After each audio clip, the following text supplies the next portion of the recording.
Welcome to another episode of Never Watch Alone. And boy, oh boy, are we in deep, weird territory. I'm your host, Tim Leifheit, and joining me as always is my good and faithful co-host, Sean Wheeler. How's it going, Sean? You feeling weird today? Feel weird every day, but I'm looking forward to getting into this one.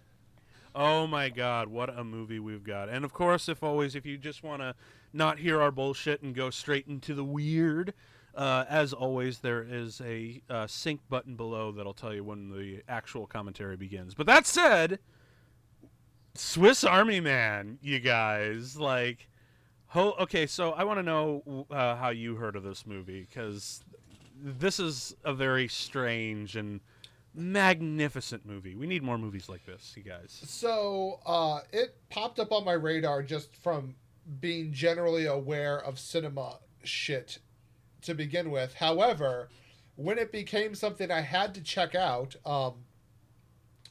for years, I wrote for a website, may actually do stuff with them again, depends if they resurrect themselves, called Never Ending Radical Dude.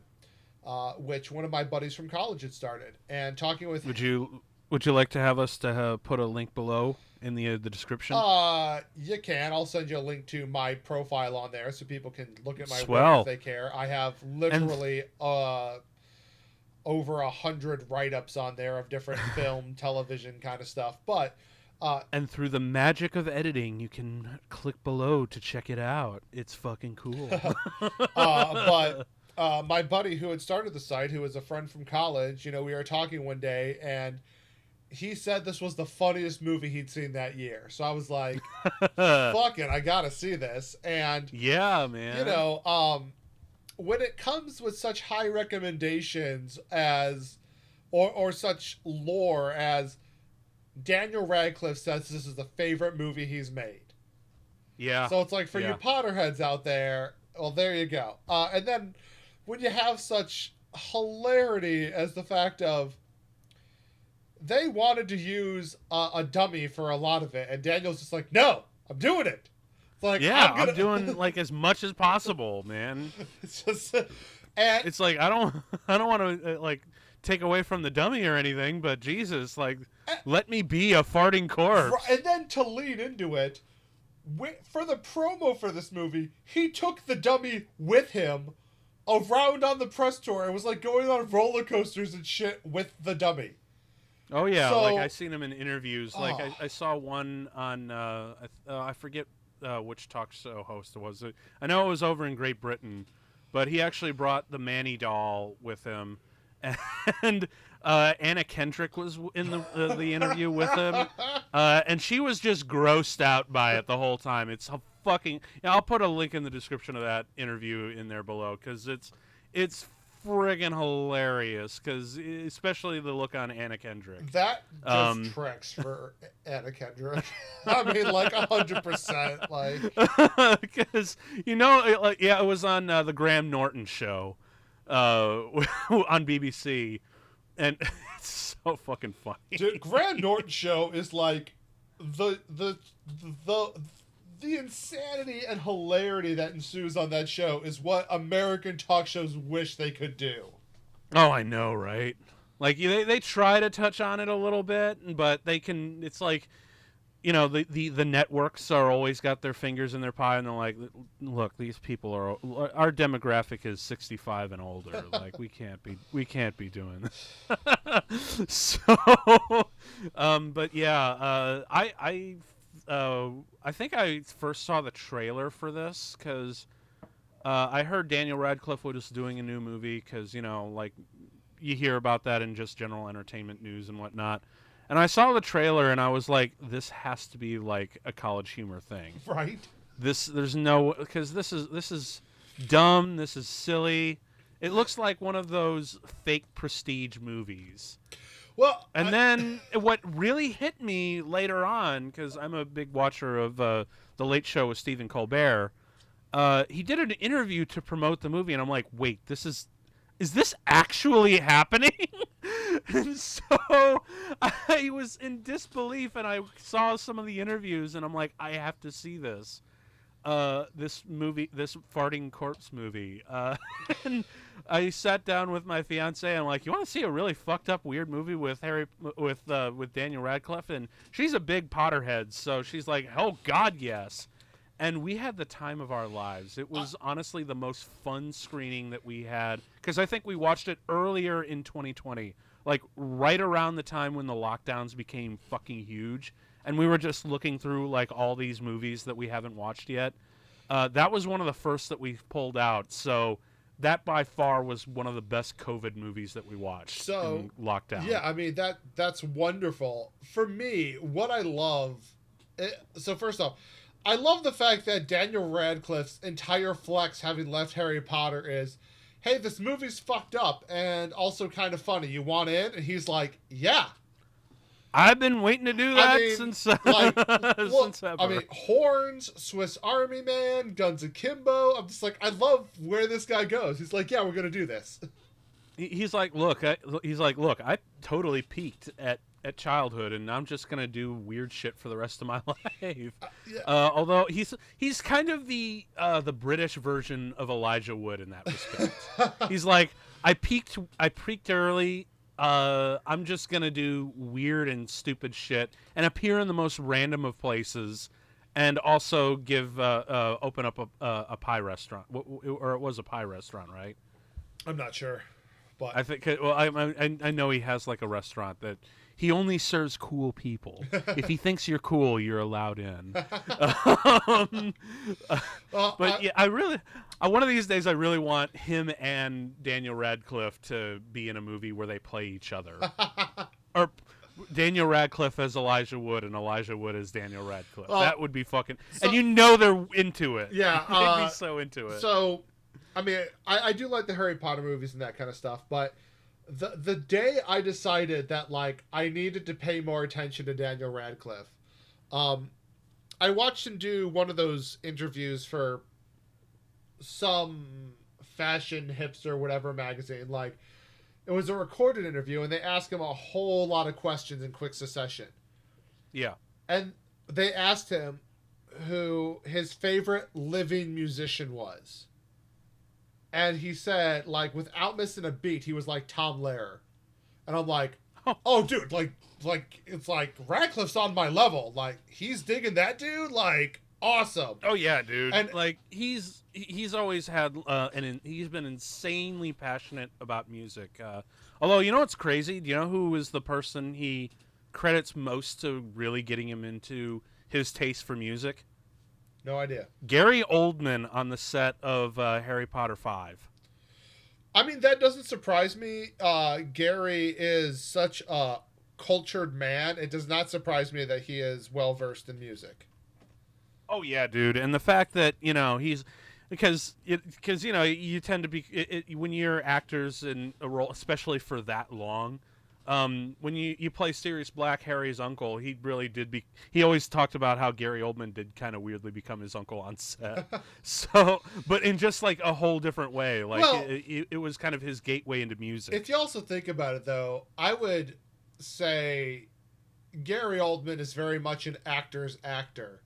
So yes. I would think of anyone who's coming up in the industry with an eye to pursue this as a craft and a career, that Gary Oldman is an excellent point. And, to that point, I would say, and a lot of people would definitely try to argue this with me, but because Daniel Radcliffe had such an iconic role when he was young, it's very hard for a lot of people to distinguish him from that role. And that's one of the reasons I love the movies he's chosen, because, like, a lot of people might not be watching it, but I watch Swiss Army Man. I watch Guns Akimbo. I don't see Harry Potter in any way.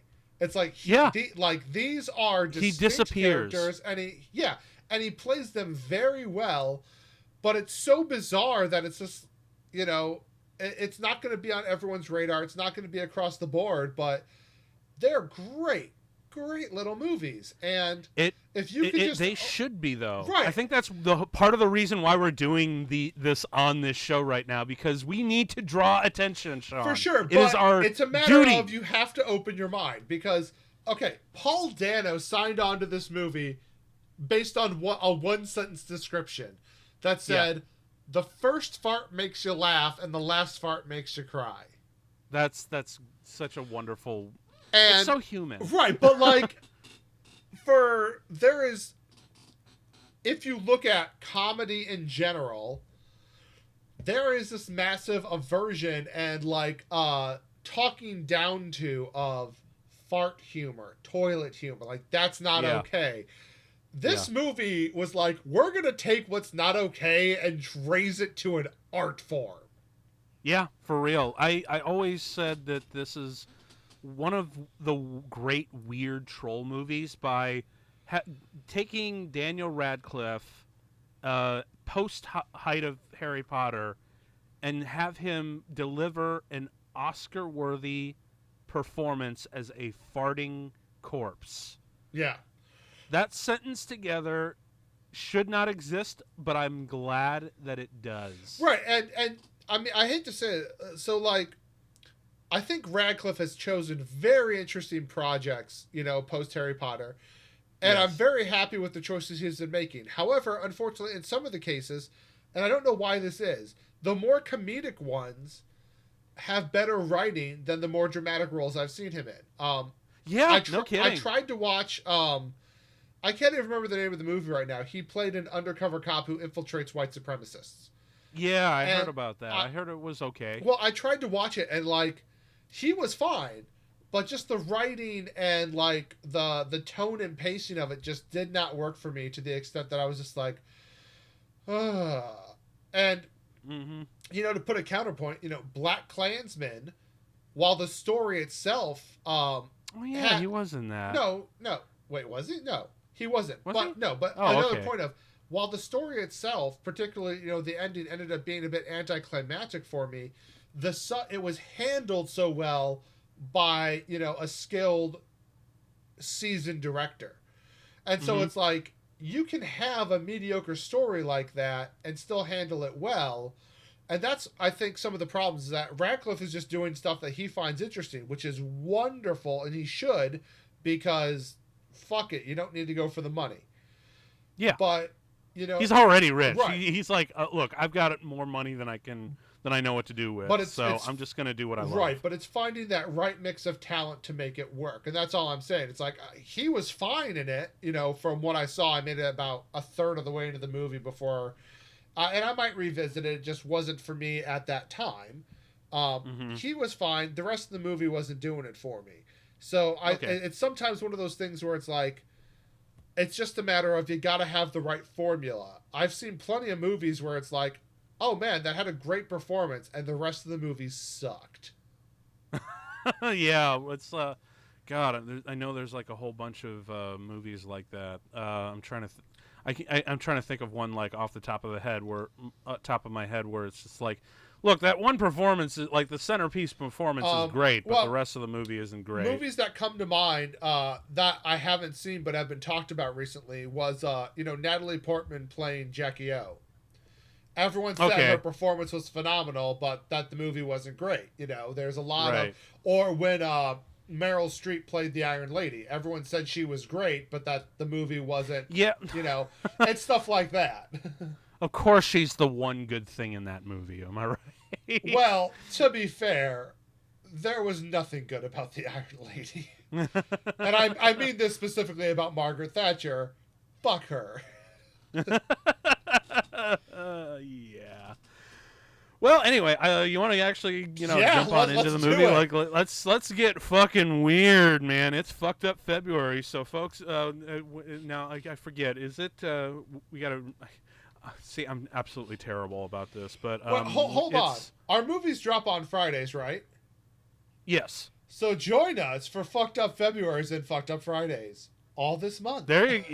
All this month, man. We are gonna get fucked up and fucking weird, man. It's gonna be great. So if you guys got it, it is available on Netflix.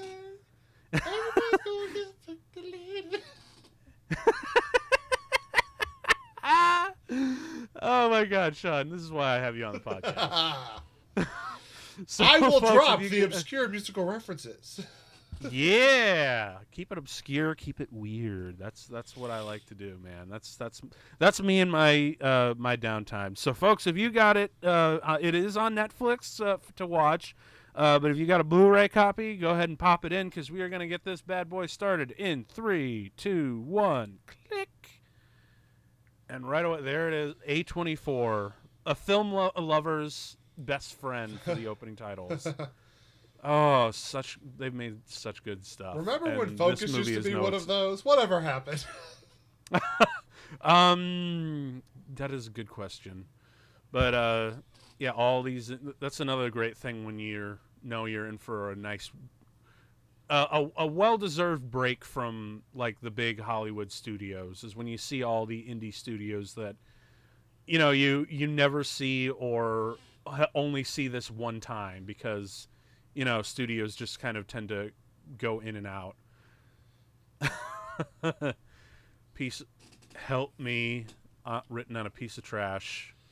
Let's also talk about the fact that, like, when you're watching this movie, keep in mind, this was shot in 22 days. Yeah, it's nuts. Well, because granted, it's not a long movie. It's only about 90 minutes. But even so, that's still... I think it's like 97. But, I mean, even so... It's just like, as the shooting schedule goes, that is so compact. Yeah, for real. Although to be fair, like a lot of it's out in the middle of a forest, so I can imagine that it would be fairly easy. It's just like weather restrictions and whatnot. But this right here with the little ship on setting sail. Filmed by Daniels. There's a lot of Dans in this movie, isn't there? Yeah, just a few too many, really. Just a bag full of Dans is what we got here. Paul Dano, Daniel Radcliffe, and Dan Scheinert and Daniel Kwan. Also, I really do enjoy... we've talked about Radcliffe a lot, but the weird career path that Dano has taken. I mean, he got so much hype when he came out, like spectacularly in There Will Be Blood, kind of that made him, a known name. And he's just does like so much weirdo stuff since then. And I'm like, I'm about it. Yeah, man, because like a lot of people, including us, talk a lot about Daniel Radcliffe. And speak of the devil, there's the man himself. But a lot of people talk about Daniel Radcliffe's performance in this movie. I don't think Paul Dano gets enough credit for this movie. Yeah. Daniel Radcliffe is always shoved front and center. Even in interviews, like it's almost exclusively about him. And that's not really fair because Paul Dano is actually weirdly the real star of the show. I mean, he is completely like the actual lead. It's his story. Yeah. But he also gives a performance that's just on caliber. He just doesn't have the, stupid quality of being like, I'm not the farting corpse. I'm just the crazy homeless guy. Or the crazed loner and not the farting guy. Although what's interesting though is that oh wait, was that our first fart? Interestingly, the entire there it is. The entire crew, the entire cast and crew contributed to the fart noises except for Radcliffe.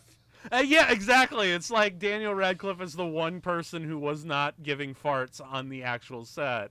It was everyone else. I think even Paul Dano, when he was talking to Stephen Colbert on The Late Show, he said he was actually going to go see it again at a premiere. I think somewhere in New York, probably.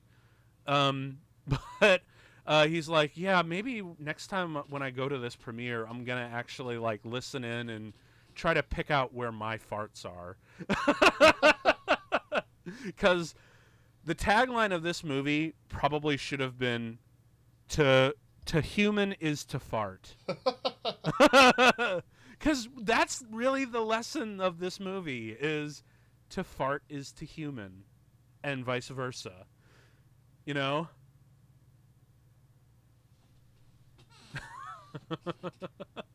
my god. I love the fact that it really is Dan this entire time. Like, even in the shots where you don't really need him, Yep. it's still him. And also kudos to him because because not once in this movie, and I was really being scrutinous about it as I was watching, but his chest does not rise and fall. Yeah. I want to say that he just held his breath throughout each of the takes, which is kind of insane. Oh my god, this is so Bleak. This is so sad, but it's so funny. A farting corpse teaches him to live and love. I guess, you know, that's probably the greatest lesson in life right now is, yeah, things are really dark and weird, but hope can come from the strangest of places. Like a bloated farting corpse. I'm never going to get over... I'm going to say farting corpse a lot. I know that he gets a name later in the movie, but it's a... Really? Oh my god, I can't.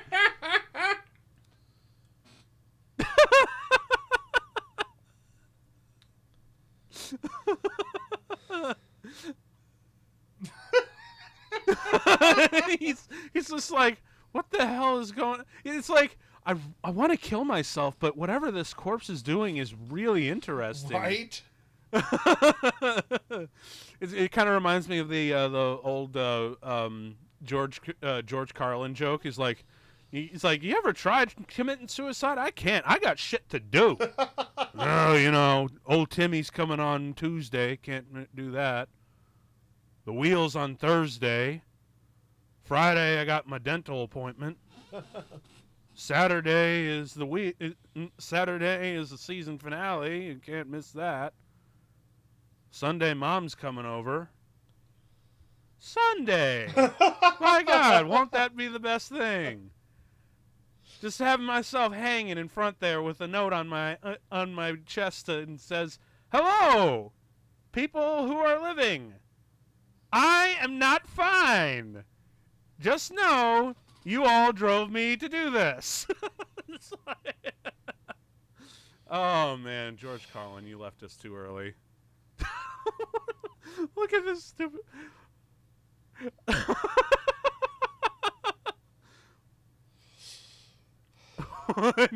Okay, so this is the moment I think it wasn't just me, but it was also Daniel Radcliffe when he was reading this in the script.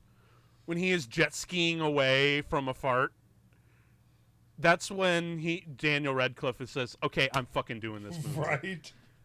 But it's also the moment where, you know, I was watching this with my fiance Katie, and we both looked at each other and like, is he a jet ski from farting?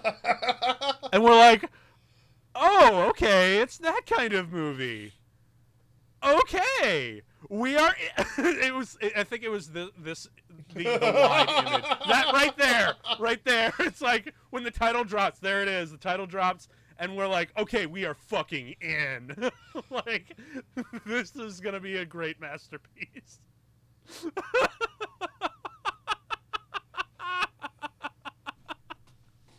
Oh my god. What is this? And can we talk about how the soundtrack? Dude, the soundtrack is what makes this. It is pretty fantastic. Well, you know, because I think back on it, and I'm like, can you imagine if because you know, obviously there's a lot of references to Castaway, like you know, Paul Dano's character, his name is, he'll be saying in a moment, his name is Hank Thompson. That's just a play on Tom Hanks. Oh, for sure. So you know, a little Castaway Easter egg, but if they had gone with the Castaway approach where it's no music, like almost at all until unless it's for like really important emotional moments or beats, and for the end credits, there's almost no score in that movie. It's just the sounds of beach, right, and it's Tom Hanks. If they had gone with that approach, this movie probably would not have worked, because it's the weird. It's the weird prestige indie music soundtrack, which on its own really is outstanding. But that's weirdly what grounds this movie, is the music, I think. Because if you watched this stuff in silence, you'd be like, what the fuck am I watching? But the music cues elevate your soul to the point where it needs to be. There he is. He's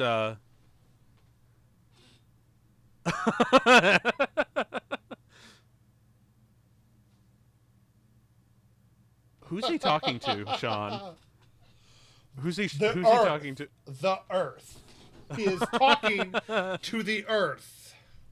Also, as hilarious as this movie is, it is a stark look at people who have mentally broken with reality. Mm-hmm. And I was about to ask, like, how much of this do you think is really real and what's just in his head? Right, but that's just it. Like, particularly, on subsequent viewings to the first time, like, this movie's hilarious, but it's dark and twisted as fuck. And so, this is really an examination of a man struggling through a complete mental health disaster. And, until you can really appreciate that, which a lot of people aren't going to have a frame of reference for that in their lives. So I think that's very much, why this movie, while hilarious, also might not necessarily be relatable to as many people, because if you haven't dealt with mental illness on any level, and certainly not with a more severe level, you might not be able to quite comprehend how a break of this level could occur in someone. Yeah, that's true. But then again, I have a feeling most of us have already had our breakdown after living through 2020. Oh. Wait, that's going to be a running gag. Singular? You made it through 2020 with only one?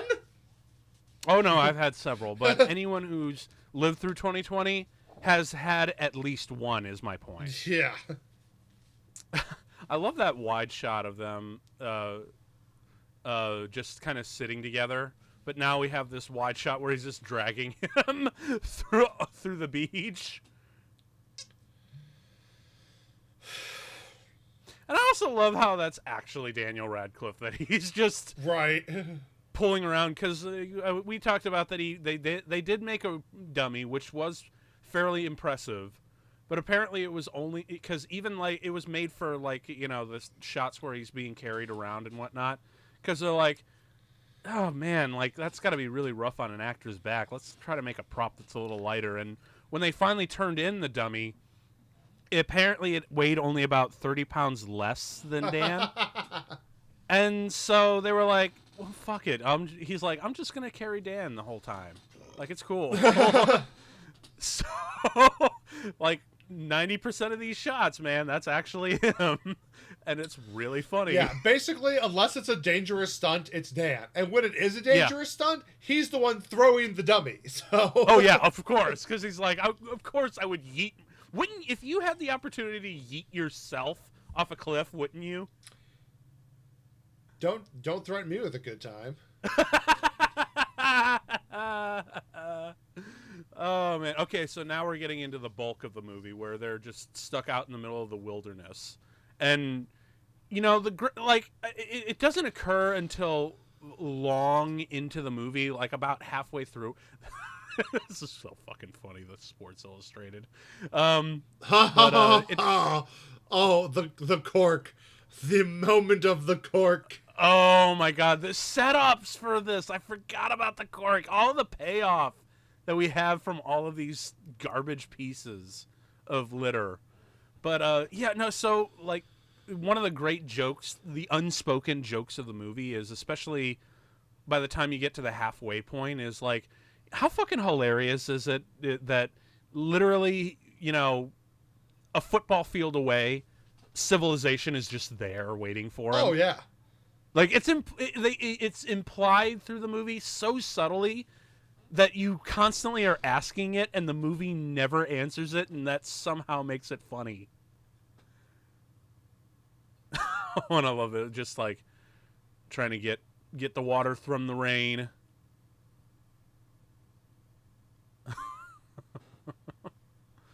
Oh, this poor guy.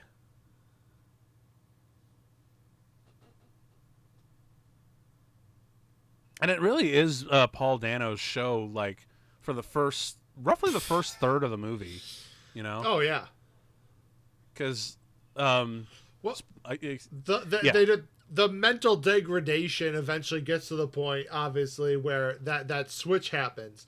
But again, like, you have to look at this movie through the eyes of where it goes and what it starts talking about, where exactly that mental break is, why it happens. Like, you have to be aware of it. Yeah, for real. Because another thing that is this movie's freaking brilliant about is there is a degradation of the mental stability throughout the movie. But the best thing is it gets so far you don't know whether or not he's hallucinating or not, and you're just forced to give up and just go with what you're being presented. Yeah. Like, and the great thing is there's not that one point. There's no snap, There's no one moment there you're like, oh, he's gone. Well, like, I mean, they don't it do starts with him trying to kill himself. So you all already have to assume he's out of his mind. Yeah. But see, that's kind of the brilliance of the movie, though. He's trying to kill himself on a deserted island. He makes it back to this mainland. So you would think that this would have him coming out of it, but clearly that wasn't the issue to begin with. No. Although there is one thing, I forget if the movie clarifies this or not, but how did Hank Thompson get out into the middle of the Pacific in the first place? Yeah, I'm still like question mark on that one. Well, you know what? The movie is very smart in saying it doesn't matter. Yeah. Because for all we know, this could just be his last thoughts as he's being hung. Yeah. Like, for that, yeah, exactly.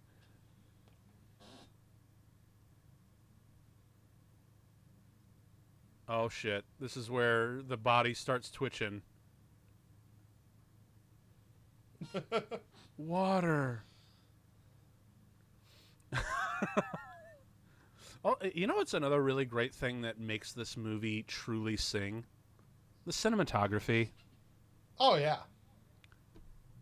I actually want to look this Larkin Sepal.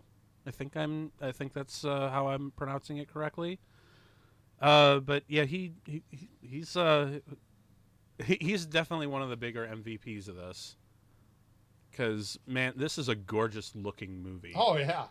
Well, and again, it's necessary. Like, if you're going to play something this serious, this realistic, you gotta play it right. And oh yeah, for real. If it doesn't have that footing of prestige to it, it's not going to work. Yes. Because this honestly feels like it was, College Humor had like a contest for the silliest and bizarre prestige trailer you could think of, and then whoever was the winner got to actually make the movie, and this is the result. So you're saying this sort is of the like cinema equivalent of It's Always Sunny in Philadelphia. Or I was also going to say like something like Hobo with a Shotgun. Because oh god. Oh, this is so bad. So bad. No, don't. I remember watching this the first time. I'm like, no, don't do that. Don't drink it. Don't drink it. He's got to sniff it. Just no. Oh. won't be drinking that. That's just gonna make that's just gonna make this thing more weird. Nope.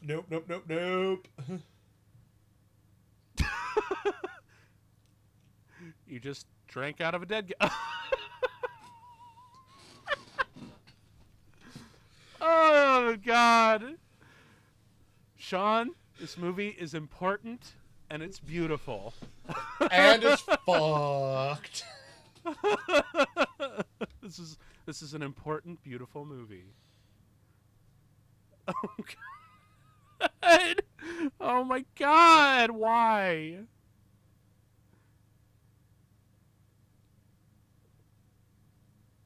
I think he's out of water. Oh yeah, that's right. This is where he gets a name, Manny.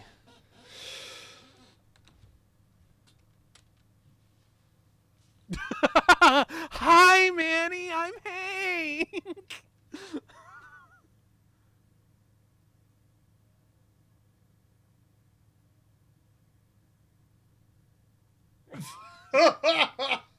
This is he grabs him by his tongue.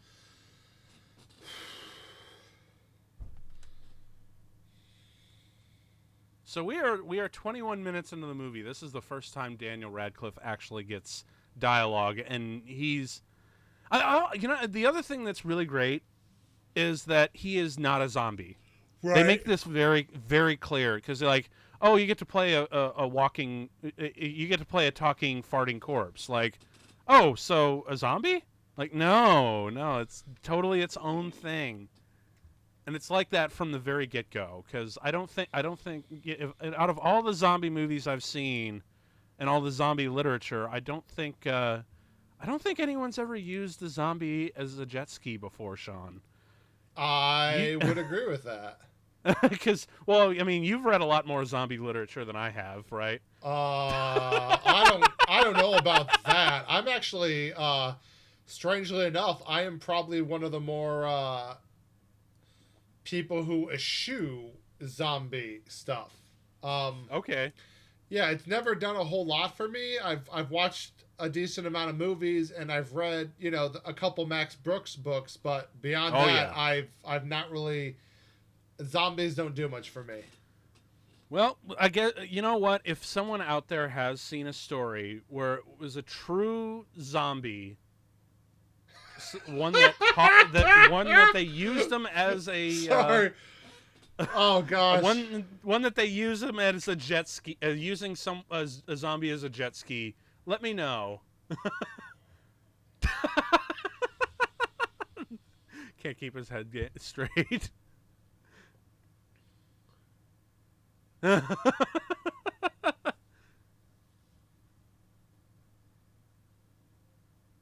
See, that's the point where it's like, okay, he drank. Maybe the magic corpse water is what triggered it. Yeah, because he continues to drink the magic corpse water throughout the movie. At least I think so. It's really hard to tell. This movie gets really weird.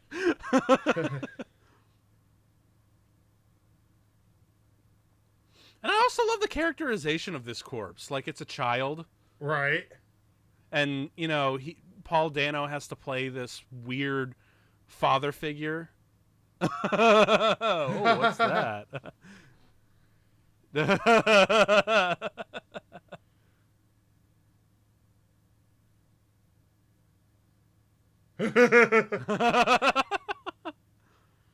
What? Oh, and really another. I know we've praised Daniel Radcliffe a lot, but the fact that he also not just disappears away completely from Harry Potter, but the fact that he completely walks away from his British accent. Yeah. Well, I mean, it was clear to me that the man was going to be taking acting seriously as a career when he did Broadway. Like, yes. If you go to Broadway, that is a signal to everyone that's like, I am in this game. Yes. Although, it's crazy how, like, post post Harry Potter has done to the three main actors. You know, Emma Watson's doing all this prestige stuff on both film and television. Well, and politics, like yes, like Emma Watson's going nuts with everything. Like she's really becoming something far bigger than just an actress at this point. Rupert Grint is just hanging out in the ice cream truck that he bought. Well, he is and he isn't. So I think Rupert is actually a commendable character actor. Yes.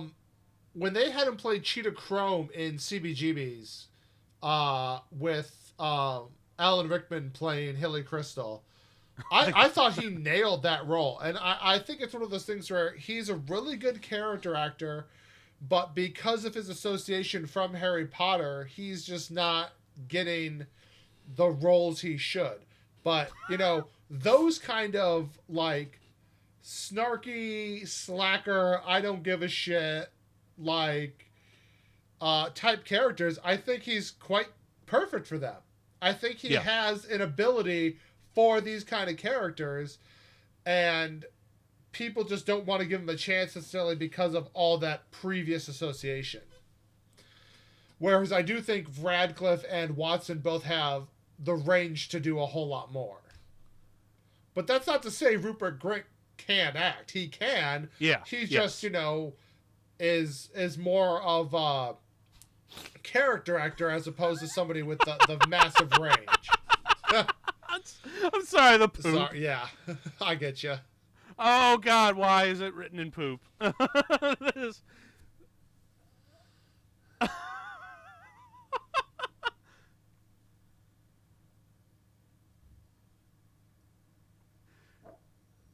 This is amazing. Also, can we talk about the props made of garbage in this movie? The creativity is amazing.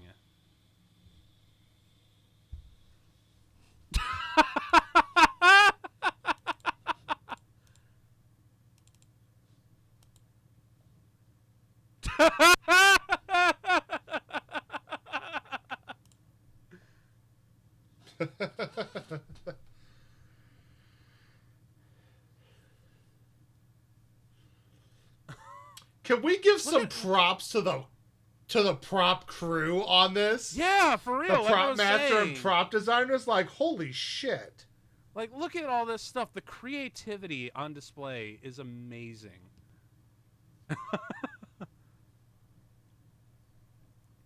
And it's really great how this is truly making things superhuman with us. Well, but... Yes. Sorry, I know. All of this talk... is amazing. Right, it is. But can we talk about the fact of, like, this movie is an entire, like, it's a look at severe mental deficiency, but also a complete indictment of the creeper culture, which I'm just like, thank you. Yeah. Yeah, for real.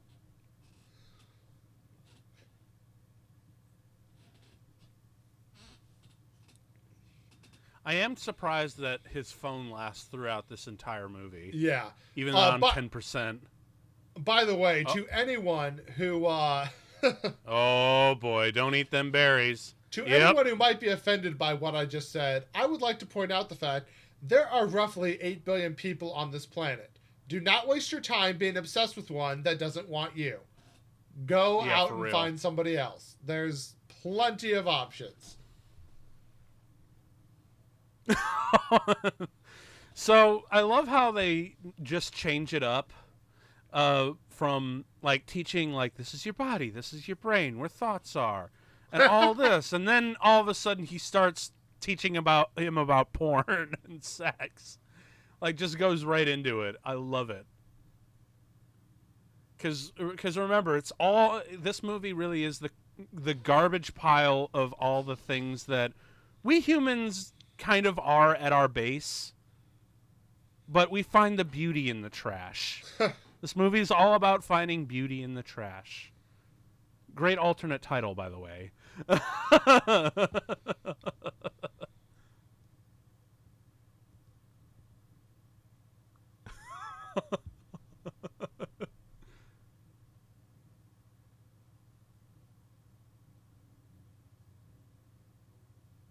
Oh boy.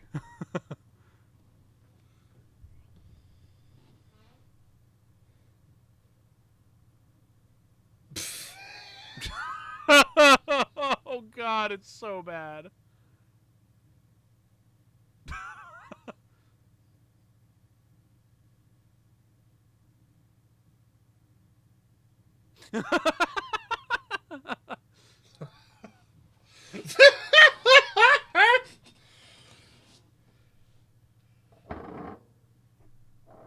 There's a heartbeat there.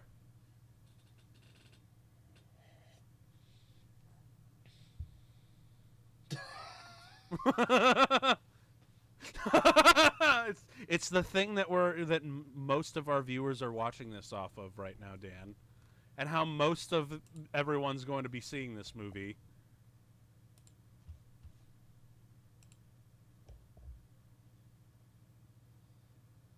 No, nowadays it's just because you're just stuck here. Oh, the hellscape that is pandemic. Oh my god, this shit. This... I think they had a little bit too much fun with this mechanic. Like, the magic erection.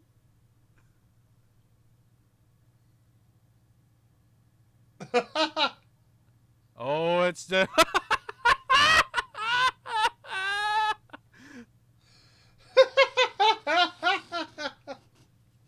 You know, this is the only... I think this is only the... God, it's moving. But I think this is the only the third time in a movie, or in either a play or a movie, that Daniel Radcliffe's penis was kind of like got a moment to itself. Well, I mean, obviously there was Equus. Yes, that was the big one. Then there's this where it's magical. Where it's a magical dead erection. And once again, the music comes in. The music comes in. And then, of course, if you saw Guns Akimbo, where he tries to take a piss, and he's like, "Don't, it's fine, just don't blow your dick off." I think it's kind of becoming like a...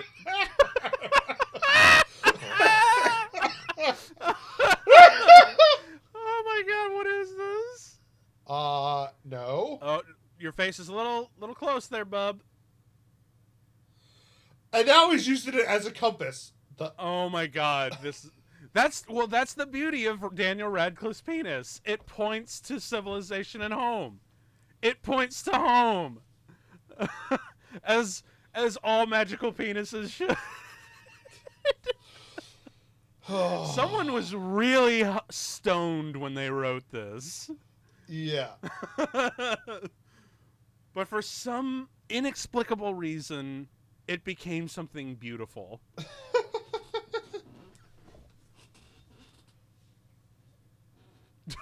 This score, amazing. You know what's even crazier? Apparently the score was written first, which that never happens in movies. You always, you go out, you write the movie, you shoot it, you cut it together in a temp cut, and then, you start bringing in the music. Apparently it did the absolute opposite, and they even had recordings of the music playing on set for them. But I find oftentimes when it's done in reverse, you get something special. Case in point, most of the music for Cowboy Bebop was written before most of the show. That is very was true. scripted. Yeah, and I think that worked out well for everybody. So, yeah, they tend to I think they wound up writing sequences to the music rather than have the music just have the scene drive the music. He's teaching him about masturbate. Truly, something that's a great thing, because this, again, it's taking all the things that we have hang-ups for, especially here in America, and bring them forth and to ask the big questions as to, Sean, why do we jerk off? Why do we masturbate, Sean? Because capitalism has robbed us of our serotonin and we have to get it where we can. Damn fucking right. Jesus. I mean, Christ, I'm engaged and I still jerk off. I have to, man. Like, especially during these days. Like, Jesus. Especially when there's no more weed. Also, it could have something to do with the fact that men reach their sexual peak in their early 20s and women's reach theirs in their 30s. So there's definitely a problematic lineup right there. That's fair, but thankfully, you know, my lady's already in her 30s, so yeah. I didn't know you were robbing the grave. No, we can just call her cradle snatcher or whatnot. It's only about 6 years difference, so it's not that big of a deal. Yeah, but oh, and of course we also have like this whole it's not just of what we are, what we do. It's not just sex, but it's also death as well. All the things that makes us human. And it never comes off as a checkbox thing, you know? It doesn't feel like a philosophy thing. It just comes very fluid and naturally. And in some case in the form of actual fluids.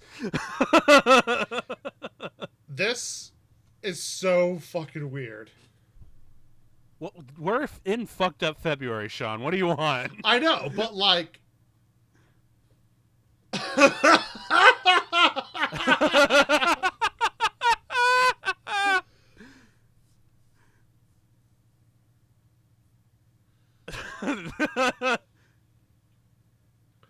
like talking to a corpse?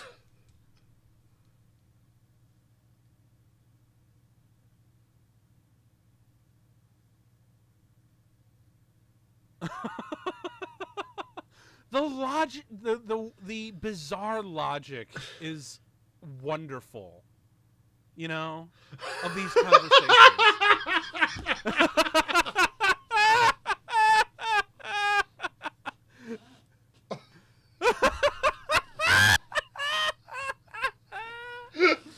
Oh my god. This is some Oedipus complex shit right here, and I fucking love it. Like, oh my god, can you imagine Freud having a field day with this movie? I mean, he'd be, you know, ripping lines of coke at the time, so he'd be way into this movie then. I mean, it's Freud. That's kind of his MO. Oh yeah, just woo. Want to get analyzed by me? Just like, we're going to talk about Freud and why he did enough cocaine to kill a horse. Yeah, no kidding, man. Christ, you thought you could have sworn he was around in the 80s, but he wasn't. Oh shit. Literal shit. Watch the shit. Watch it, and there it goes.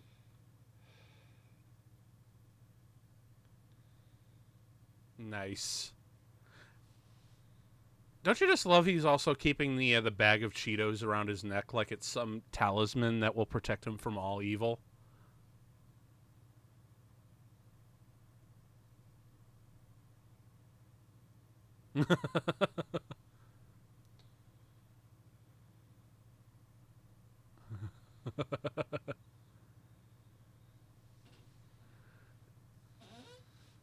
Oh, and yes, of course. Now we have to get to the lesson of fear.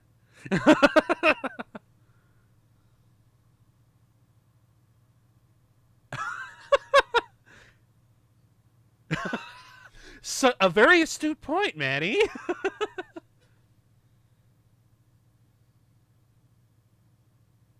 Oh my god. Paul Dano I does love not that get he enough pushes credit him for and this. forgets he's tied to him. Yes.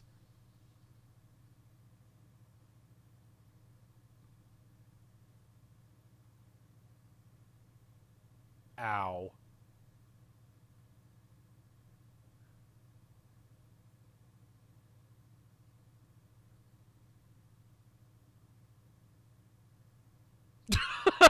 Is that really the best response after you think you were being chased by a bear? Or God knows what? I don't know, man. Although, I guess It really comes down to the whole to err is to human, and I guess it also is to roar is to human, I guess.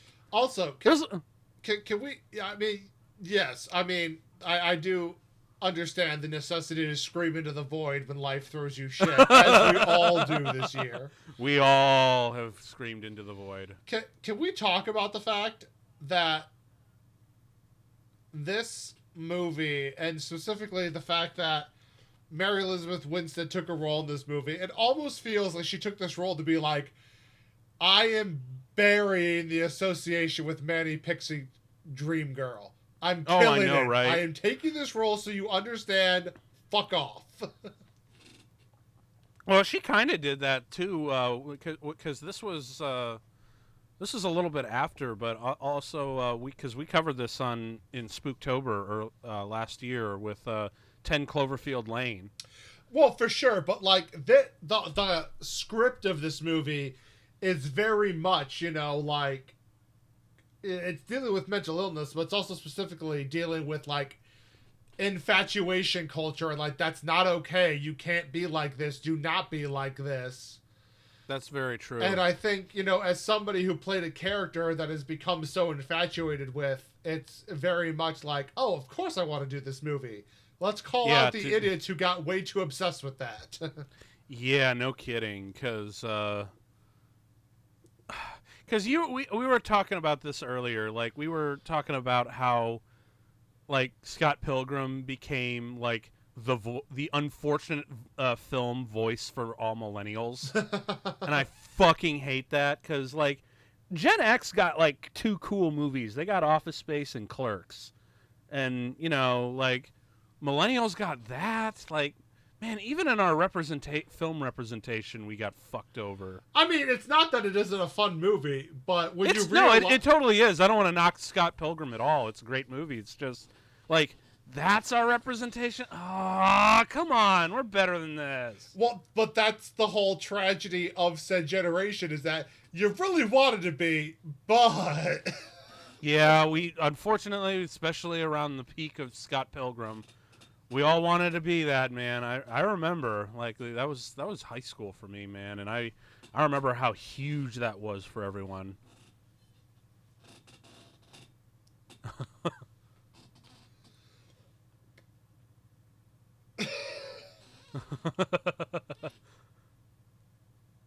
Love is the key to everything, even to bring back a corpse, although it's more likely the rancid-ass corpse water you drank. And God knows what else he's been eating out there,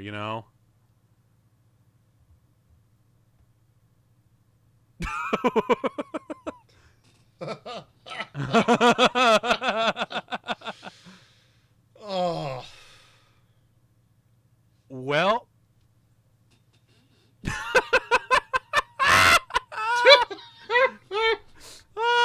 Oh, what's even crazier is the hair weirdly looks like, a Ramona Flowers a little bit. Yeah. A little bit, man. Like, that's fucking funny. Oh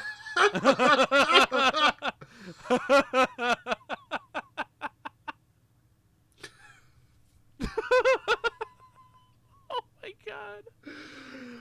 I would really want to know the energy on the set for scenes like this, Because, where it's just these 2 actors in these ridiculous settings and trying to make sense of this very strange script out in the middle of, like, a park or wherever they're shooting.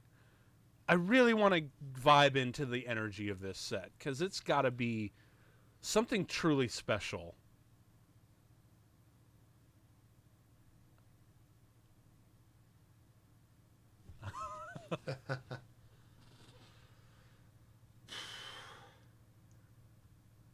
It's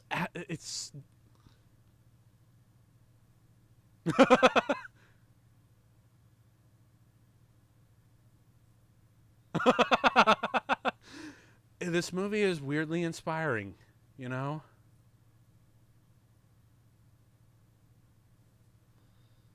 And here comes the the true Swiss Army part of this movie.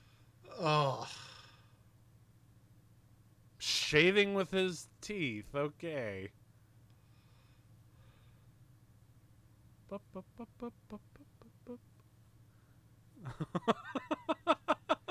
He's using him as a tool. Right, and again, what must be stated, as we talked about, 100 yards or so from civilization. Probably, because, again, you're constantly asking that in the back of your head. But the movie is smart enough to be like, no. Just focus on the human part of this story here in front of your eyes.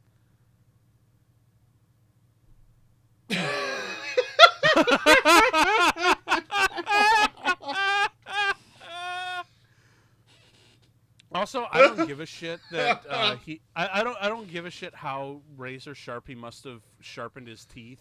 There is no way he got that clean of a shave with his teeth. Also, can we appreciate the fact that this movie just made a just the tip joke?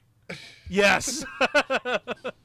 Because honestly, like it's because you know already that he's already way far gone. Because that shave should not exist. No, it should not.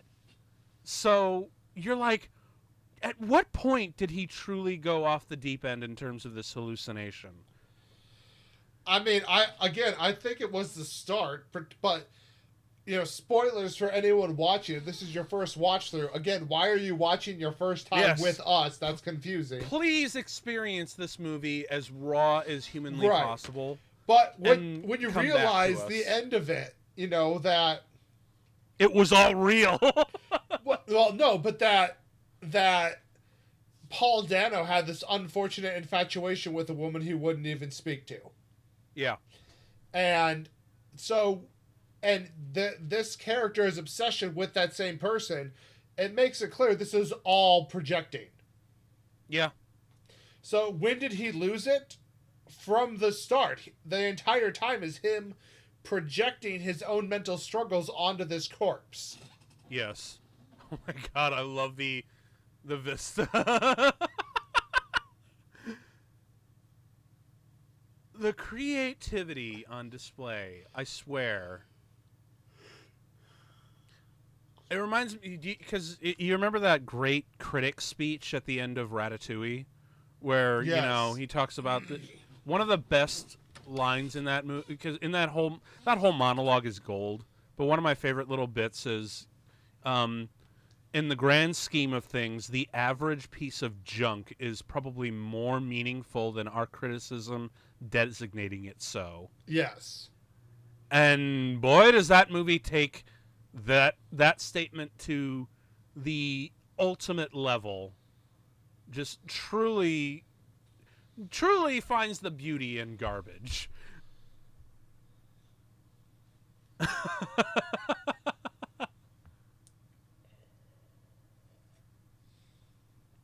And it's also really hilarious how it makes use of the Jurassic Park theme. I'm actually kind of amazed how they got the rights to all that. So something I've learned is that you don't actually have... nobody can tell you not to use a piece of music. You just have to pay them for it. Yeah. Maybe that's where a good portion of the budget went.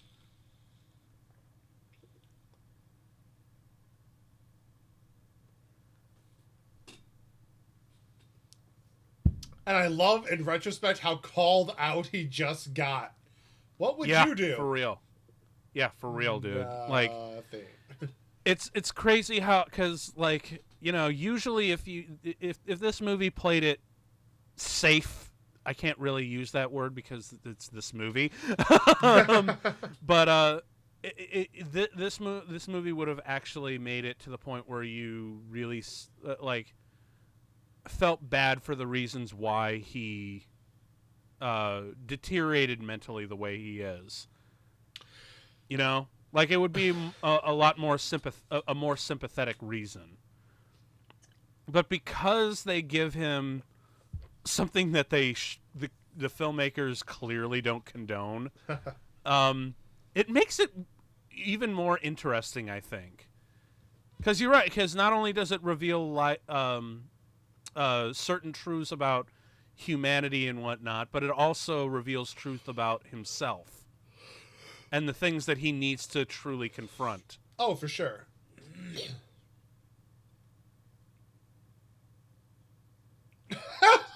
Oh my god.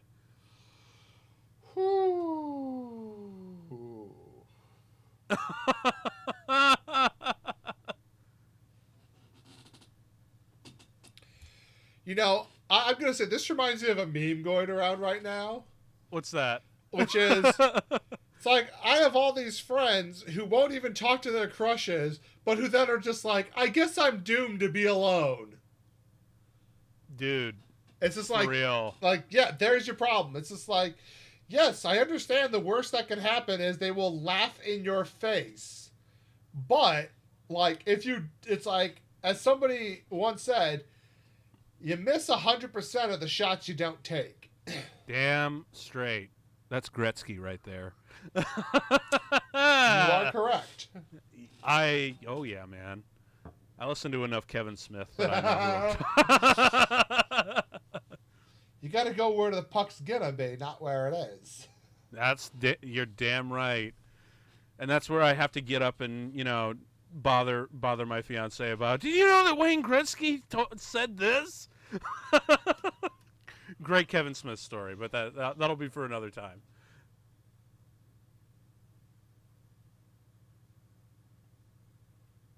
Oh god. Whoa.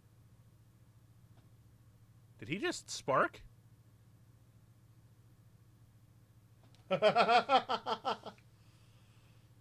Oh. Fire! Popcorn.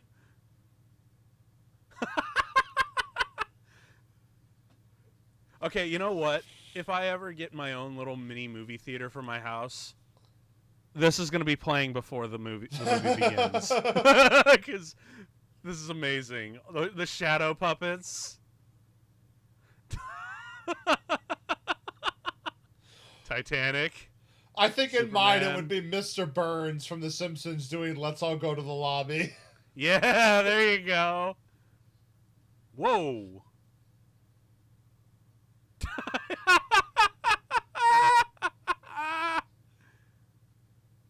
Oh my gosh. Sean, what are we watching here, man? This I know it's beautiful, but what the hell are we watching?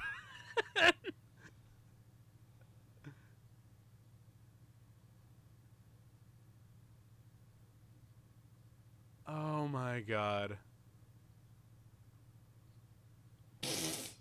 No.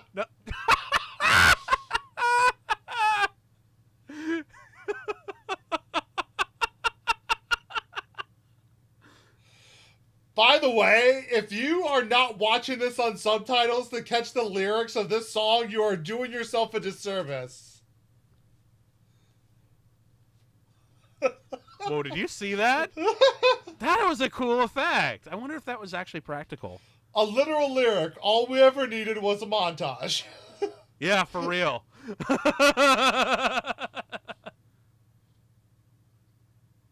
Woo! He's got karate chop action.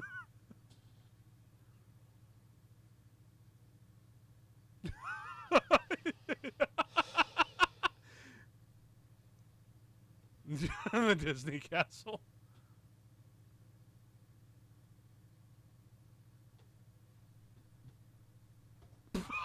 Why? Why the corpse water? Why?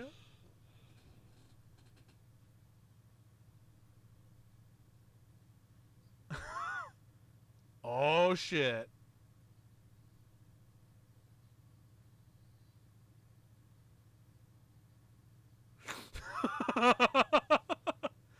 Really, like I think it gives, in addition to the great joke of, like, civilization is like a football field away. I also love the idea of it's just like one random hiker to have all of this come to a crashing end. Right. It's like the strangest unspoken Hitchcockian suspense that I can think of in recent movies. Where it's there, but it's not there. Like you can feel like that joke is about to happen at any given point in this movie because it's all fucking bizarre. But it never comes, and that's strangely relieving, isn't it? I mean, kinda. I mean, it's it's a strange feeling to feel throughout this movie because you're constantly like, okay, so when is like some random hiker or like a Girl Scout troop gonna find him dancing with this corpse and God knows what else he's built here? Because, I mean, God, you can only imagine. That was between us, man. But yeah, just like also the one thing that's also really unspoken about this movie. Can you imagine the smell?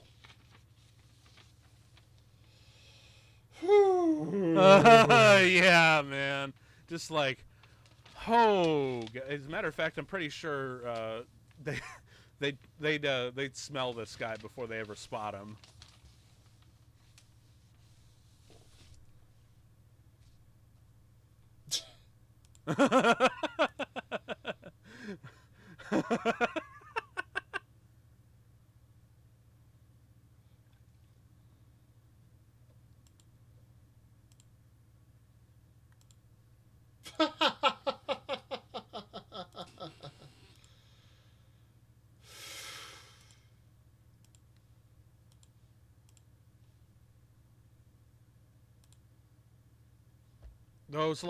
Outside of those last two, he's not that far off in his description.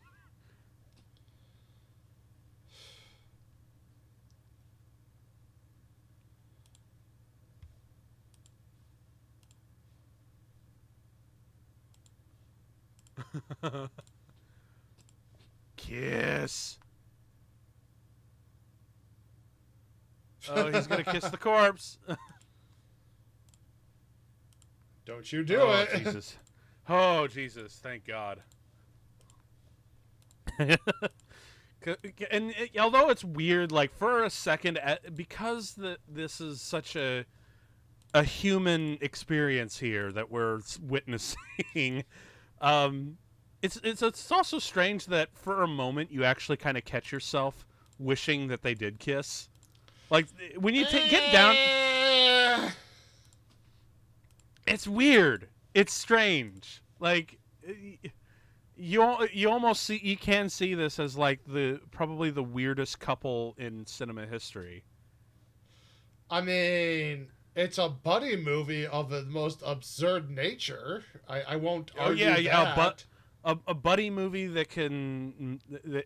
that's borderline romance almost, kinda, but not really. It's its own thing. Shut up, Tim.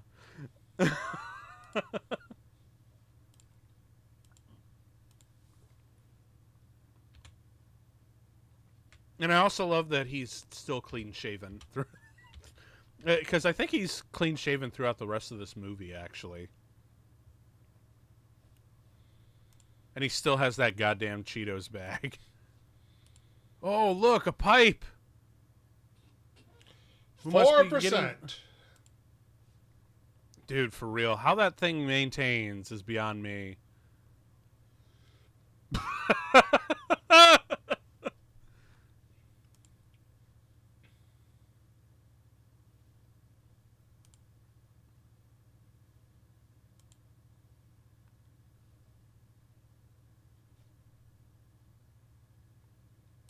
Oh my God, I forgot about that he had, like, the one crock. Oh, this is such a bad idea.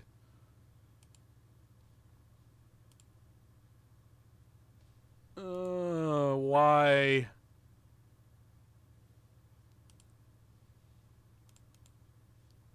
It's fear. Fear is what you're feeling.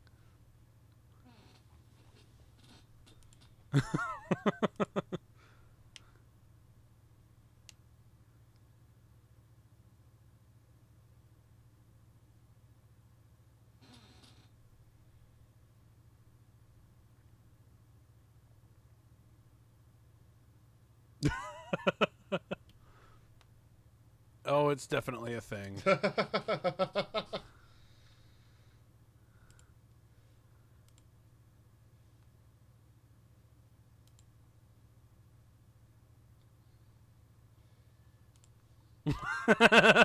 Oh, shit.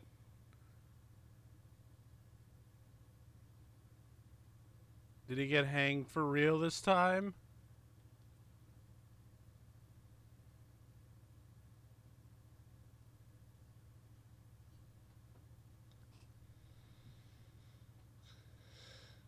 But he's already dead.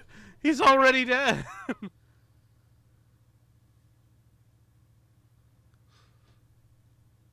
That should have killed him. I mean, not the fall, but certainly the corpse dragging him down. Yeah. Well, how is it even that deep? You know, because we saw, like, the rocks and shit from above. There's a lot that can be deceptive here, but I don't know if it's the actual river here or not. I don't know the Pacific Northwest that well. In all fairness, though, it's just supposed to work for the plot. Whoa. Oh, God, no.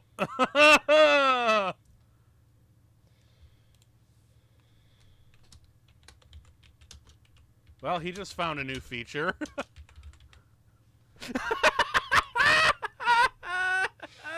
Oh, God. Oh, my God, his face.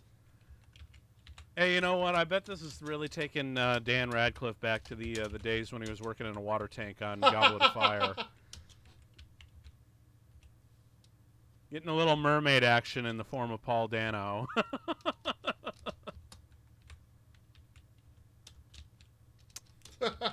Boy, this is a movie. The cork.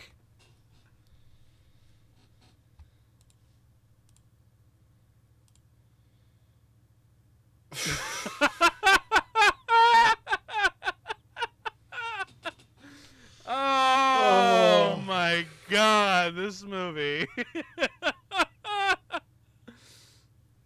Christ. So, like, this movie walks a fine line for me because I hate cringe humor, but this goes, like, so far into absurdist humor that it, like, undoes the cringe level of humor. Oh my God. I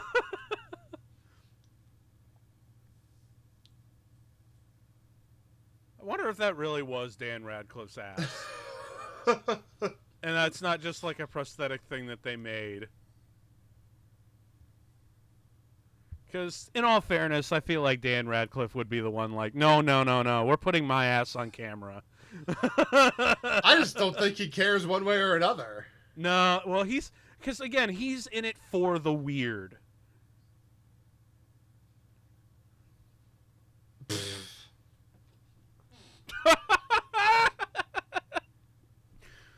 Fun fact, though, that that kind of to fart and make a fire bigger, that is 110% myth. The human body does not have that amount of methane to get a fire going. Because I'm a big fan of MythBusters, and they actually did try this. Oh gosh.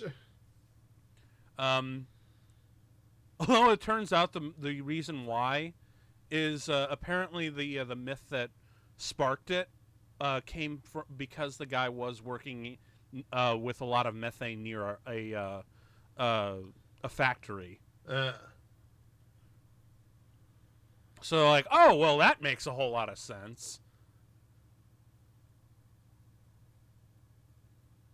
But still, it's funny because remember, at the end of the day, whether you're a 6-year-old or you're a 69-year-old, Farts are funny.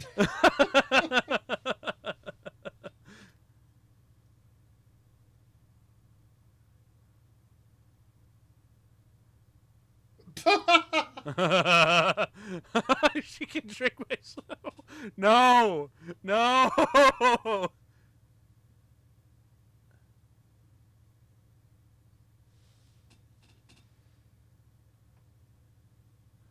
James Joyce would like a word with you, sir.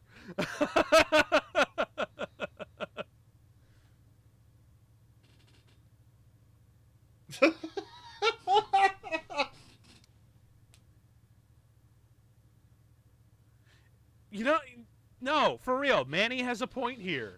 Let your farts go. Seriously.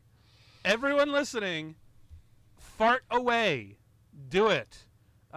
Just give, if you know it's going to be like, if you know it's going to smell nasty, just like warn people. Because I know some people who can fart they can easily kill a yak.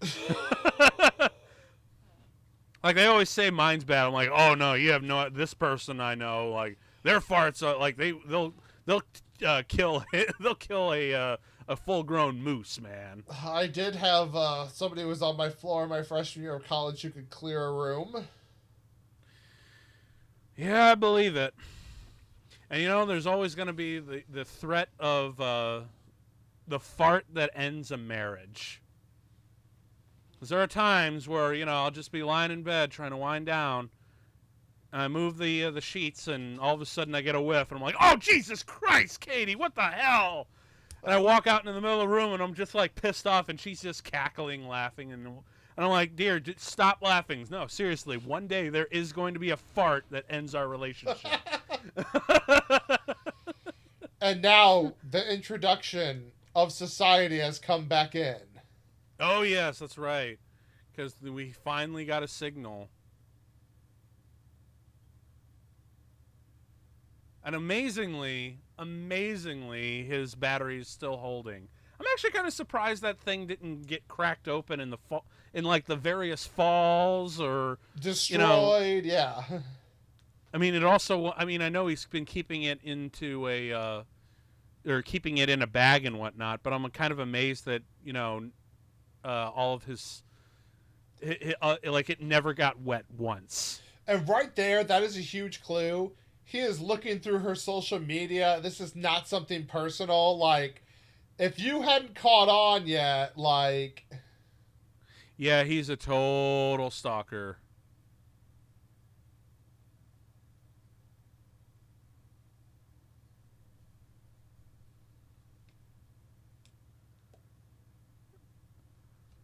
Oh, boy.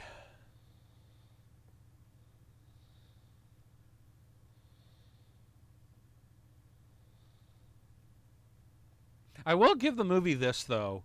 It gives a stalker a stalker the only friend that he's really ever had is a farting corpse. So weirdly, I guess he got what's coming to him. I don't know how to feel. It's a weird feeling, Sean. as there are many weird things. Oh shit, there's the bear. Oh shit.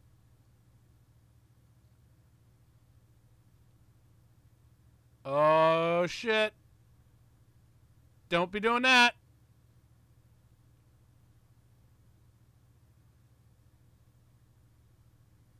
Oh shit, he's firing. He's.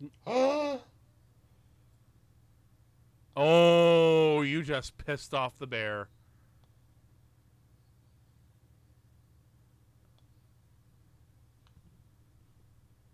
Why are you... Ow. Oh.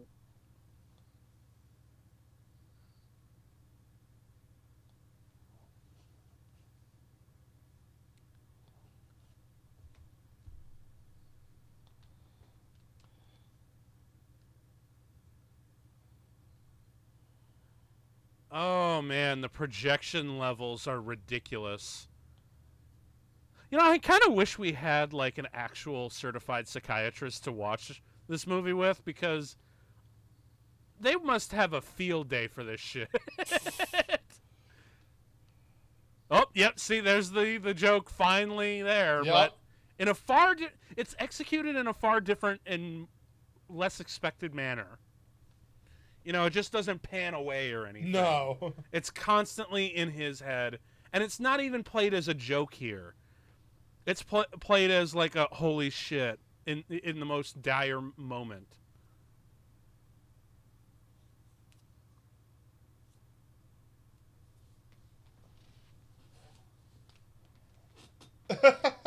I'm talking about life. Did you see that flash of him doing like a sexy pose?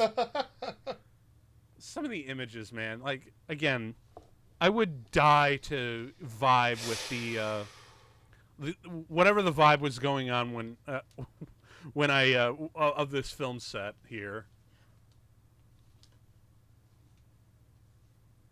Think happy thoughts.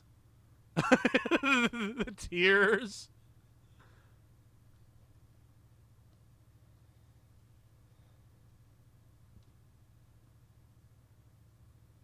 Cheese puffs.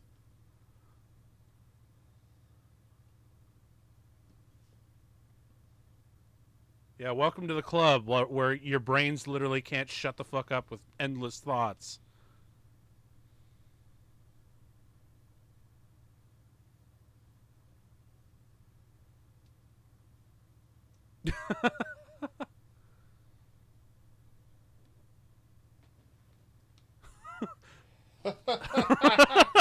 Remember, that's the greatest lesson of this movie. Whoa, what the hell?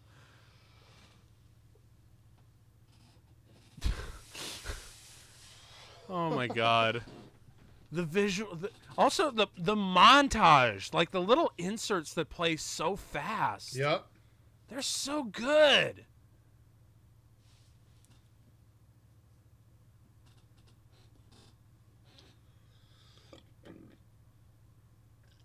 Remember, this is the great lesson of the movie.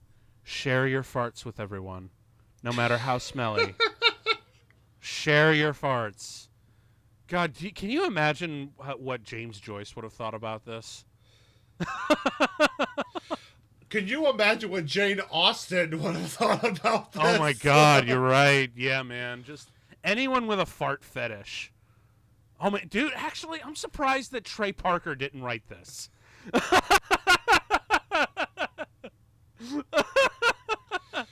I wasn't even necessarily going with fetish. I was just going with, like, people who wrote about, like, Victorianism time period cultures where, like, you could not make that noise. It is forbidden. Dude, Hitchcock would have had a field day with this. Oh my god, right? Ow. His leg is broken. I deserve this!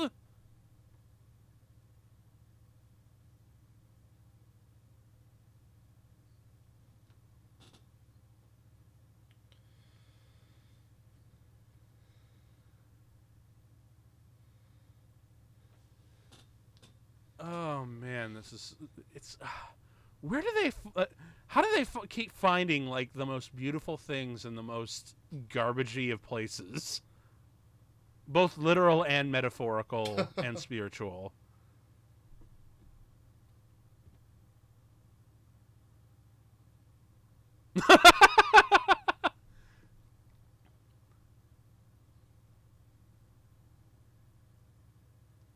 What?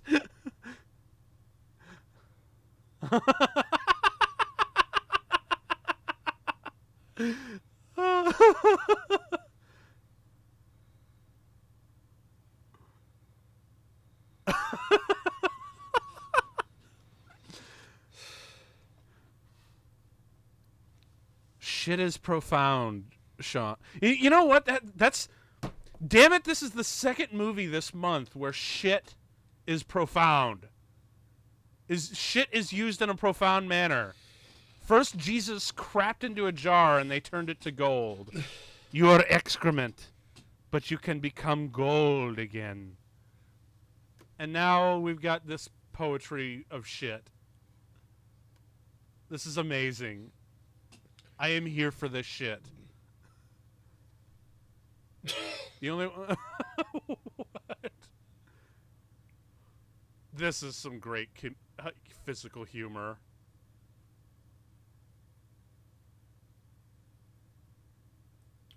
Oh my god.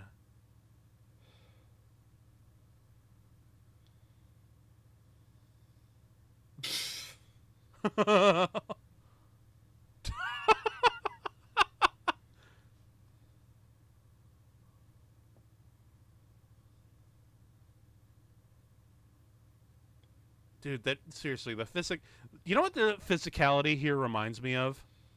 Did you ever watch Wolf of Wall Street? Yes. You remember the great scene where Leonardo DiCaprio is stoned out of his mind and he has to open his car with his leg? Yes, he's on too many nudes. This is very indicative of that physical humor. Mortal Kombat killing move.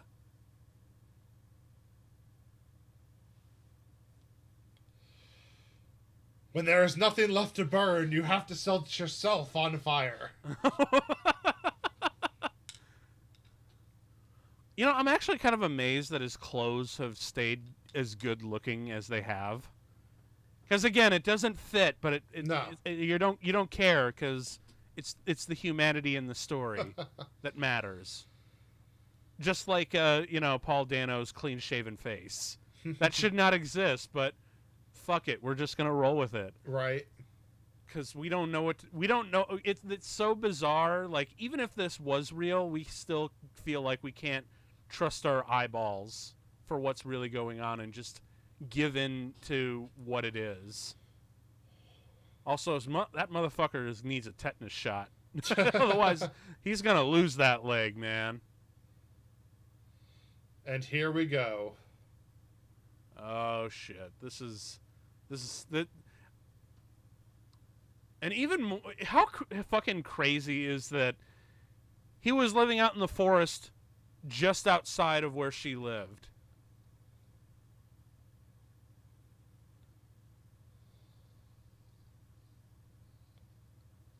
Oh, this is oh god, the water.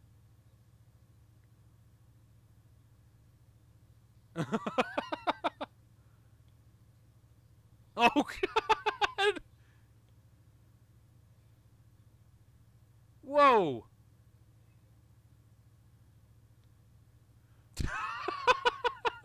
Again, I don't know if this is really in his head or if it's actually happening.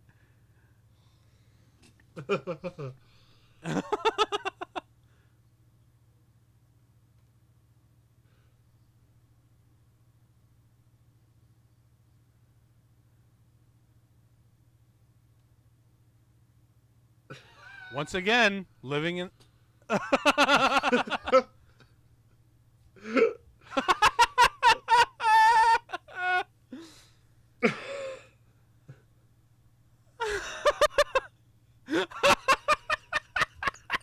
Are you losing it, Sean? I think yes. You're losing it. This is a hell of a movie, Sean.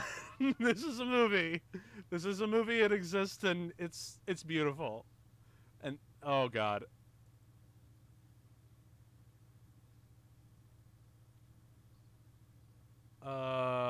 Boy.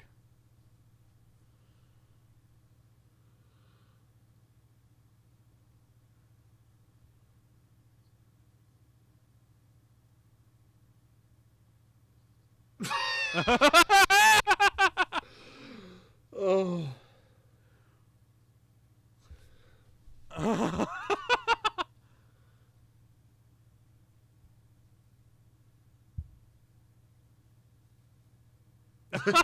Why? Yep. No, it's gross. It's really gross. No.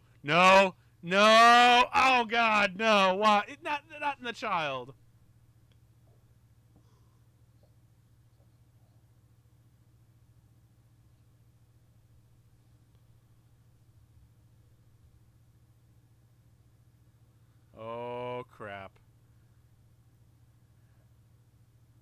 Also, I love how. Okay, so we are what? We are an hour and 20 minutes in, and finally, Mary Elizabeth Winstead actually gets some dialogue and real like FaceTime. Right. Even though she has third billing in this movie.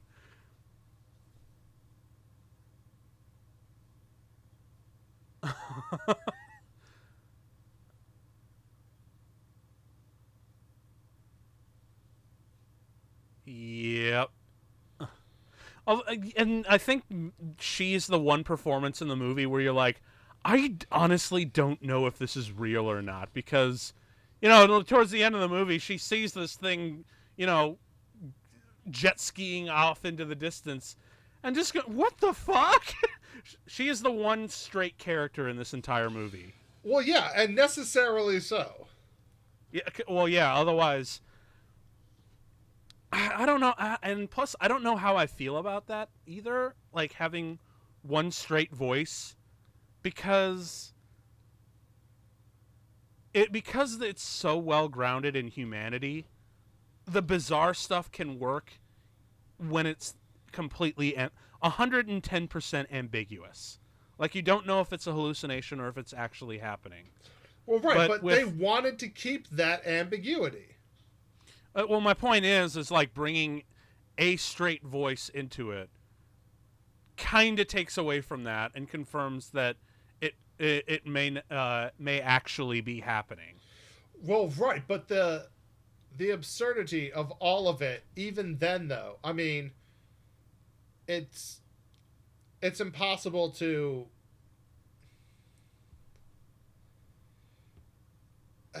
I don't know. It's hard to put into words. I know, right? And that's kind of what makes it so fun and so weird at the same time. Yes. Really, at the end of the day, we need movies like this. Because it's also crazy because remember this movie came out in 2016. So this is like at the height of all the reboots, remakes, rebootquels, sequels, prequels, all these things that are just like safe bets. It's so refreshing to see a movie that actually does get a fair amount of press that are this strange and weird and interesting, and furthermore that they're good. Like that's the other thing. This movie is good.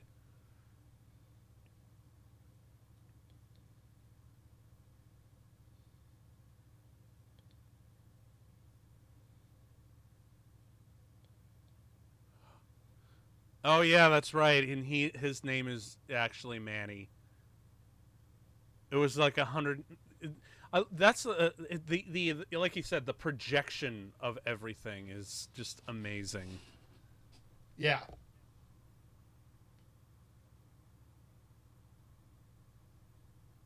What a bizarre trip, isn't it? Because now it feels like we're finally about to get normal.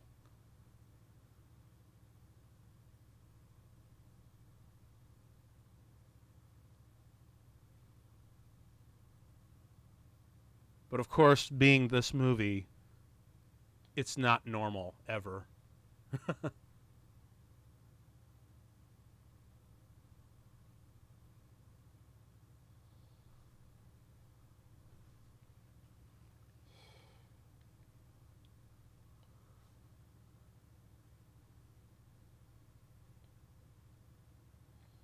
I forget, is that his father? Yeah, obviously. Yeah, yeah. Wait for it.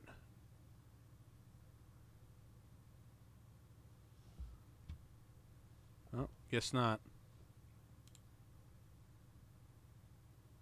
It's a little overwhelming for the audience, I'm telling you what. Good luck on your interview. I know.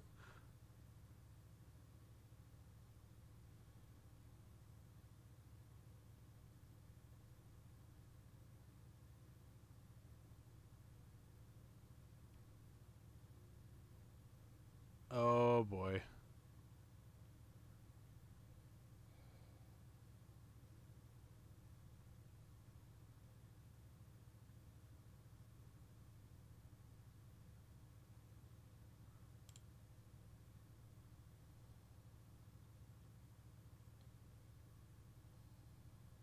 Oh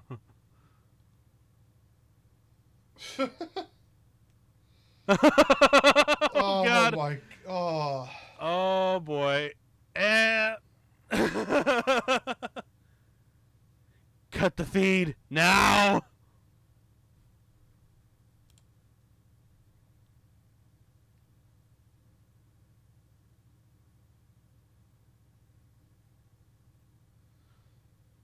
What the fuck?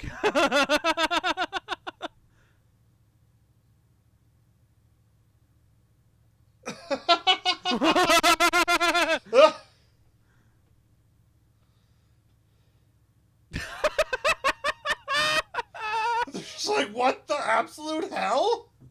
And yeah, because I honestly thought the movie might return to normal and like give us a sense of groundedness in the real world Right. and whatnot. But no, this movie. Oh no! He had to hump the thing to get moving.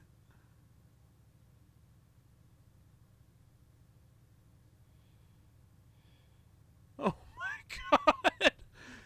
And that's when you really know that this is it's not gonna get any less strange. Nope.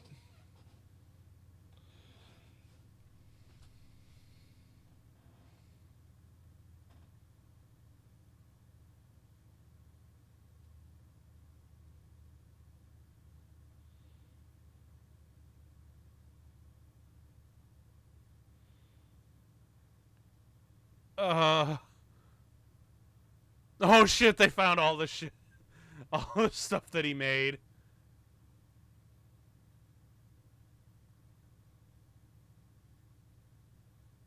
What the hell?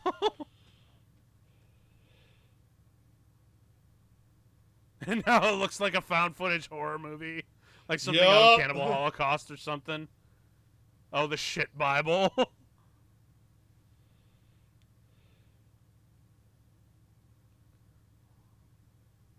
What the hell? When you've completely broken with any and all reality.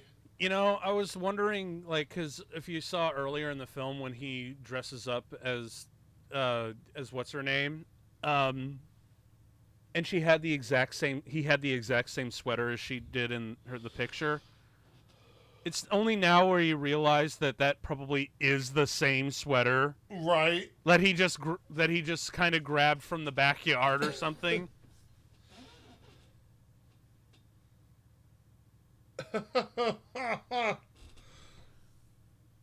Of course, the thing that I really, the part that I really loved throughout this whole thing is the news cameraman who's just filming everything. We made everything.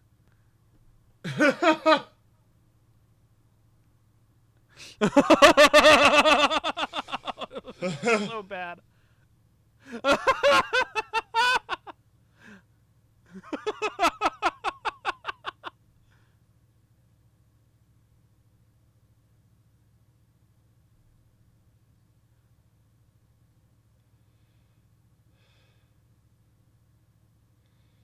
Oh god. Oh, the other thing is like, I know this movie is really. The cameraman's like obviously moved. Well, it's not so much. It's more just like I feel bad for this absolutely insane nut job. Yeah, for real. Fart. For real. What the hell, man?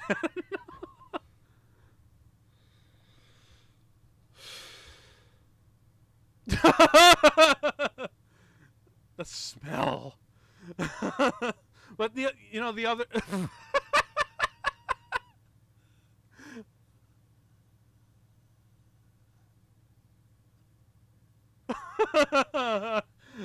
It was me. It's the most basic fart joke. But it's also really funny because I know this movie is really vague about how much time passes between the opening and the end. Right. But do you notice that he never decomposes? Like, he never exceptionally does any No. shows any heavy rates of decomposition, despite the fact that he's been in water multiple times. Right.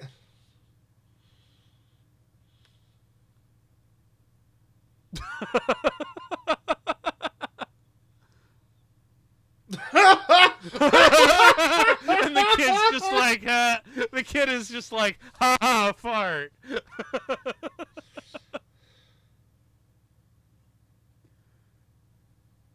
And the cops just let him go?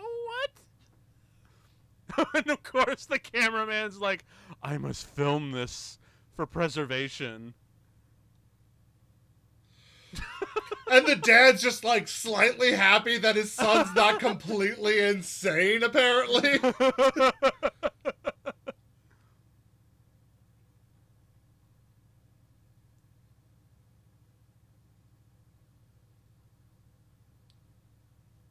Oh God, no! What? And off he goes to save another life, I guess. The newscaster's confused.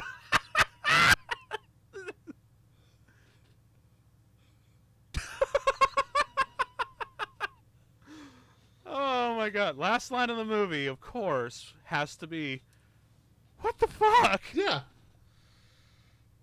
I mean, it's... That's it. Shit, what a movie. What a movie, Sean.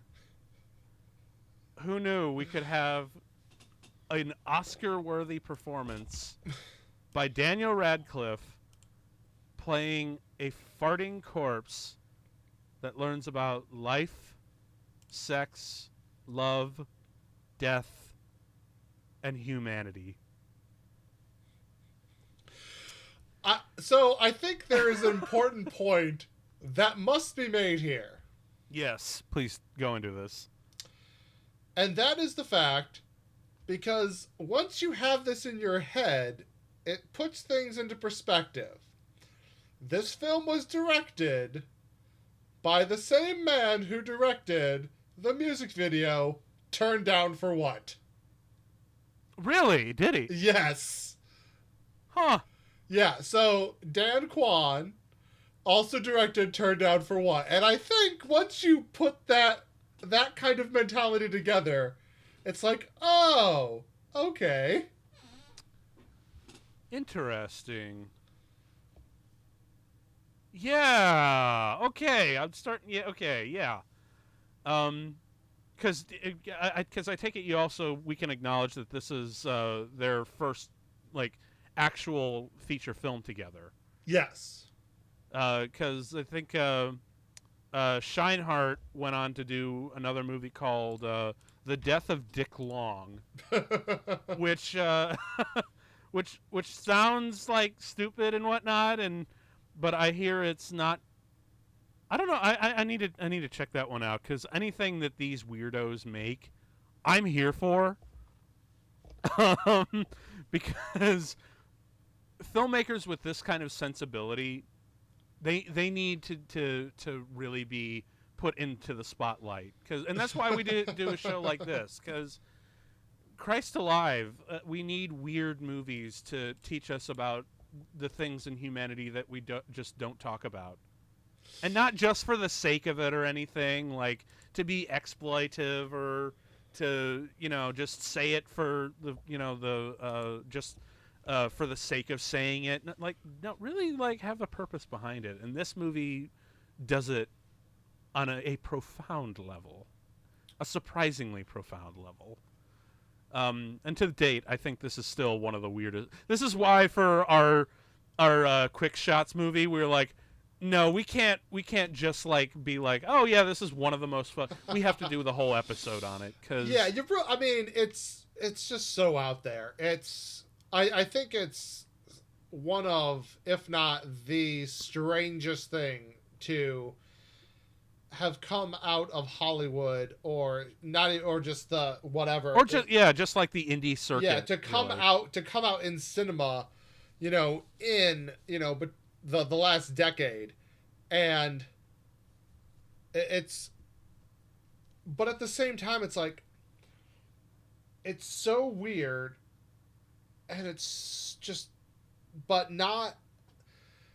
How do I? I'm trying to think of the. I know it's hard to put into words. It pushes the boundaries of weirdness and cinema and decency and story and heart in such a strange way, but it does so without like going to the extreme of this movie is going to just be horrible and offensive. Yeah, for like, real. There's many movies that's like, I want to push the boundaries, and all you really want to do is throw any level of taste or care out the window and offend and horrify people. That's when you get movies like Freddy Got Fingered. Well, yeah, or you get, absolutely, horrible horror films of natures of things like, a Serbian film or stuff like that. Like, this is a movie that's like, I want to make a really weird, messed up movie, but I want to explore actual issues and have heart with it, and I want it to be accessible while also being insane. Yeah, for real.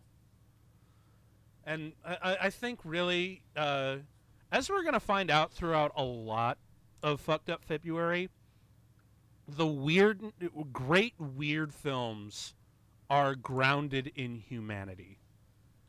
And that's, I think, where the best kind of weird art comes from. Because, even Dali, who did some strange and surreal things, he always instinctively knew to put one foot in humanity. Because I remember he was meeting with a filmmaker in Paris, and there was a large pictorial above the bar. And what he said, he's like, I love this painting because it is a tribute to a fart. So, because it's, like all these characters who are just like contorting it by, what you can think of it in many ways, which is, the obvious meaning for a painting. I really need to look up exactly what it was, but, he interprets it as like a fart, which that's wonderful, Dali. And I'm so they're glad. all contorting away from the central character because that central character. For real. And really, that's the thing that we should take away from this: is share your farts, and to human is to fart. Fart on my. I don't know if that's humans. quite the takeaway, but the takeaway here should definitely be that this is a movie worth watching, assuming you have the mental fortitude and constitution for this sort of thing.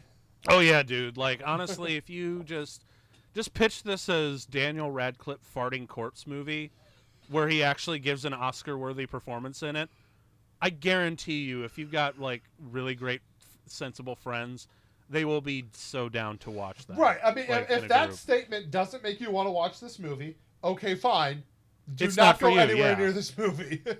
Yeah, but because it's really going to be like those two people, like, what the hell? No, get away from me. And then there are the other people that are like, I am fucking in. Right. Let's watch this now. And obviously, if you're listening, you're obviously one of us who are the ones that I'm fucking in. Like, hell yeah, I am. So, yeah, that was Swiss Army Man. And next week, we're going to be coming back just because Daniel Radcliffe is so delightful, and he has made a real habit of making appearances in weird films. We're going to come back at you with another Daniel Radcliffe, right smack in the middle of this fucked up February, with another favorite of ours, and you mentioned it earlier. It's going to be Guns Akimbo. And you were the one who actually recommended it to me. So oh, yeah. Are you excited for Guns Akimbo? I'm fucking I really stoked. am. I mean, I think that's one of the most hilarious, brilliant, comedic type movies to come out in the last couple of years. And like many of the weird, bizarro movies Daniel Radcliffe attaches himself to, it flies under the radar so much. Yeah, well, thankfully the memes have been making that a little bit more prevalent. Well, I remember the first. You know what? I'll save it. We'll save that discussion for when we do it. Yes, for real. So y'all can come back next Friday for another Fucked Up Friday at Fucked Up February, where we're gonna check out some more Daniel Radcliffe and his fucked up career, because it's we are here for it, motherfuckers. So I guess to cap it off, this has been an episode of Never Watch Alone. I've been Tim. I've been Sean. And you'll never have to watch a movie alone again. Peace.